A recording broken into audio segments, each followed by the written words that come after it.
హరి ఓం. ఈనాటి మంత్రము స్థిరాగమ. ఆత్మ పరాత్మ తత్వములు బోధించు శాశ్వత ఆగమములు గలవాడు.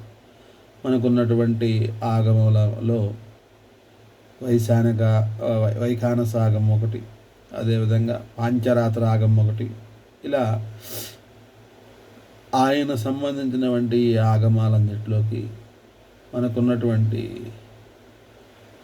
ఆత్మ ఆత్మ పరమాత్మ ఈ రెండింటి గురించి బోధించే శాశ్వతమైనటువంటి ఆగమములవి.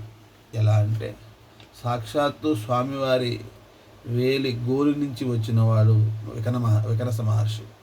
అటువంటి వికనస మహర్షి చెప్పినటువంటి ఆగమమే వైఖానస ఆగమం. ఈ వైఖానస ఆగమాన్ని ప్రకారమే తిరుమలలో అన్ని కార్యక్రమాలు జరుగుతాయి, వేద విహితమైనటువంటి. అదేవిధంగా సోమకుడు వేదాలను తీసుకెళ్ళి వెళ్ళినప్పుడు 5 రోజుల పాటు వేదాలను తీసుకొని వెళ్ళటం అంటే ఆ పుస్తకాలు తీసుకెళ్ళటం అని కాదు.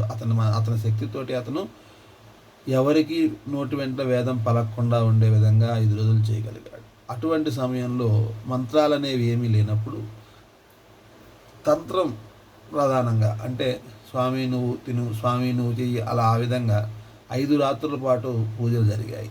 ఈ 5 రాత్రుల పాటు జరిగినటువంటి ఆ తంత్రానికి కొన్ని మంత్రాలు కలిపి వాటిని పాంచరాత్ర అంటే 5 రాత్రుల తర్వాత మహావిష్ణు మత్స్యావతారంలో వెళ్ళి ఆ సోమకుడిని సంహరించి మళ్ళీ వేదోత్తరకుడు అయ్యాడు. సో ఆ పాంచరాత్ర ఆగమం అనేది జరుగుతుంది. ఈ పాంచరాగ ఆగమం ప్రకారమే మనకి కింద ఉన్నటువంటి అలివేలు మంగాపురం, భద్రాచలం, అదేవిధంగా మన సింహాచలం, అదేవిధంగా శ్రీరంగం, యాదాద్రి, ఇవన్నీ కూడా పాంచరాత్ర ఆగమం కిందకి వస్తాయి. అలా స్వామివారికి సంబంధించినటువంటి శాశ్వతమైనటువంటి ఆగమాలన్నింటిలోకి ఆత్మ పరమాత్మ, నీవే ఆత్మవి, నీతో నువ్వు ఆ పరమాత్మని చేరుకోవాలి. పరమాత్మ ఎప్పుడూ కూడాను మనకంటే కొంచెం ఎక్కువ అని చెప్పేది విశిష్టాద్వైతం. అలా కాకుండా ఆత్మ పరమాత్మ రెండూ ఉన్నాయి, రెండూ సమానమే అని చెప్పేది ద్వైత సిద్ధాంతం. అద్వైతం అనేది శంకరాచార్యులు వారు చెప్పింది. ఆయన అక్కడ చెప్పినది ఏమిటయ్యా అంటే ఆత్మ పరమాత్మ రెండు కాదు, రెండూ ఒకటే. ఎప్పుడైతే నీలో సత్ప్రవర్తనని ఉంచుకొని నిన్ను నువ్వు దైవికంగా మలుచుకుంటావో అప్పుడు నీ ఆత్మే పరమాత్మ అవుతుంది అని చెప్పాడు. అన్నింటిలోనూ రెండే చెప్పారు, ఆత్మ పరమాత్మ. పరమాత్మలో చేరటం కోసం మన ఆత్మ చేసే ప్రయాణమే ఈ వేదాంత సారమంతా.